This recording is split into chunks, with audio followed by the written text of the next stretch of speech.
जनांगीय संक्रमण सिद्धांत हमको पढ़ना है। ये क्या करता है, विश्व जनसंख्या मतलब विश्व में किसी भी भाग में रहने वाली जनसंख्या के विषय में वह बताता है और यह अनुमान लगाता है कि उस क्षेत्र की जनसंख्या भविष्य में कहाँ जाएगी।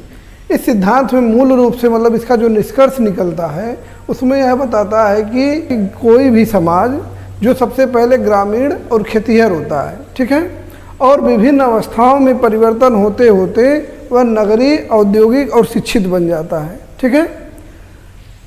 इसमें कई सारी अवस्थाएं हैं जिनमें वह परिवर्तन आता है। उन परिवर्तन को सामूहिक रूप से जनांगीय संक्रमण कहते हैं, ठीक है। यही सिद्धांत है। इसके देने वाले जो व्यक्ति का नाम है वो थॉमसन और नाटिस्टीन, दो व्यक्ति हैं, मिलके सिद्धांत दिया है, थॉमसन एवं नाटिस्टीन ने, ठीक है। ये पूछेगा नहीं कि इफेक्ट में 12 में, लेकिन आगे प्रतियोगी परीक्षा में पूछ सकता है। अब देखो 3 अवस्था क्या है जिसमें यह परिवर्तन होता है।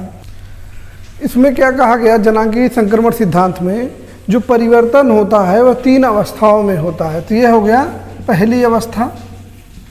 इसमें क्या होता है कि मानव पहले जो है, इतिहास में भी हम लोग पढ़े हैं, पहले क्या था, मानव आदि मानव था, धीरे धीरे सभ्यता का विकास हुआ। तो विकास अचानक बहुत तेज नहीं हुआ, विकास हुआ किसी तरह, भोजन मतलब गांव बने, कुछ लोग रहने लगे, ठीक है।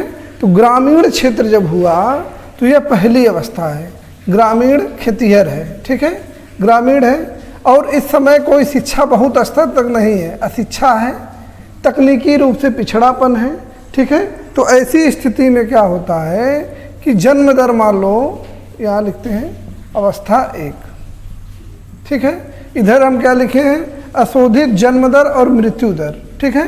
तो उस समय मान लो 1000 व्यक्तियों पर बहुत ज़्यादा लोग पैदा होंगे और बहुत ज़्यादा लोग मरेंगे। ऐसा क्यों होता है, पहले इसको देखते हैं।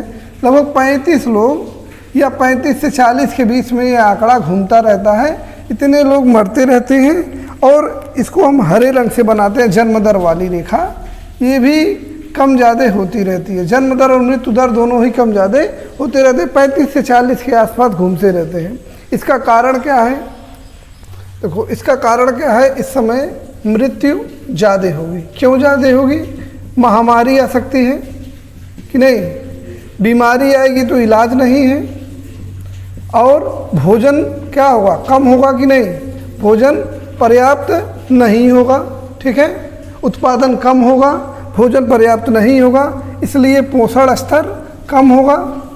तो इन सभी कारणों से मृत्यु ज़्यादा होती है।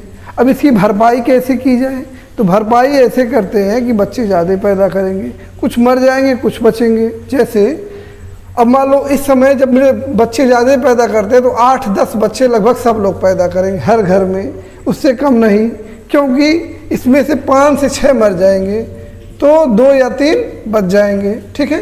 यानी कि जनसंख्या में वृद्धि 1000 लोगों पे मतलब धीरे धीरे हो रही है। क्यों, क्योंकि ज़्यादा पैदा हो रहे हैं तो ज़्यादा मर भी रहे हैं। इसलिए क्या होगा, यह उच्च मतलब पैदा होने की दर उच्च है, लेकिन जनसंख्या कैसी है, अस्थाई है। तो इसे बोलते हैं उच्च अस्थाई अवस्था, ठीक है। कुछ आदिवासी समाज अफ्रीका इत्यादि में इस अवस्था में है, नहीं तो कोई भी देश इस अवस्था में नहीं है। और 200 साल पहले लगभग सभी देश इसी अवस्था में थे, ठीक है। फिर देखो अब क्या होगा, दूसरी अवस्था आती है उसी समाज में। अब यहाँ के लोग बीमारियों का इलाज धीरे धीरे ढूंढने लगेंगे कि नहीं, और अनाज का उत्पादन बढ़ाने का प्रयास करेंगे। क्यों बढ़ाने का प्रयास करेंगे, क्योंकि उनको पर्याप्त मात्रा में भोजन चाहिए। तो जब अनाज का उत्पादन बढ़ जाएगा और बीमारियों पर थोड़ा नियंत्रण होगा तो जन्म दर जो है, जैसे ग्रीन वाली लाइन जन्म दर है, तो जन्म दर जो है ये ऊंचा बना रह जाता है। क्यों बना रह जाता है अभी समझाते हैं। फिर ये धीरे धीरे कुछ घटता है, ठीक है। ये घट करके लगभग 15 के आसपास आ जाएगा, ठीक है। लेकिन मृत्यु दर तुरंत घटने लगती है और ये कुछ इस प्रकार से आ जाएगी। देखो ऐसा क्यों होता है, जैसे कहीं पर अगर कोई समाज मान लो पैसा कमाना शुरू किया, उत्पादन करना शुरू किया, तो सबसे पहले क्या करेगा, भोजन पे खर्चा करेगा कि नहीं। भोजन पे जब खर्चा, उसका पोषण बढ़ जाएगा, पोषण बढ़ जाएगा तो उसको जीने की उम्र ज़्यादा होने लगेगी, एक कारण ये है। दूसरा, बीमारियों का इलाज खोज लिया गया। जब हम किसी विकास करेंगे सबसे पहले क्या जिंदा रहने के बारे में सोचेंगे, तो बीमारियों का इलाज खोज लिए और उत्पादन बढ़ा लिए। इससे मृत्यु दर तेज़ी से घटने लगती है, ठीक है। लेकिन अभी लोगों को विश्वास नहीं है कि अब मृत्यु दर घट गई, अब 2 ही बच्चा पैदा करे दोनों जिंदा रहेंगे। अब भी 8-9 पैदा कर रहे हैं, ठीक है।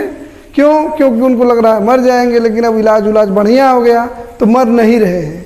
तो इससे क्या होगा, पैदा होने वालों की संख्या 8 से 9 है और मरने वालों की संख्या 2 से 3 हो गई, ठीक है।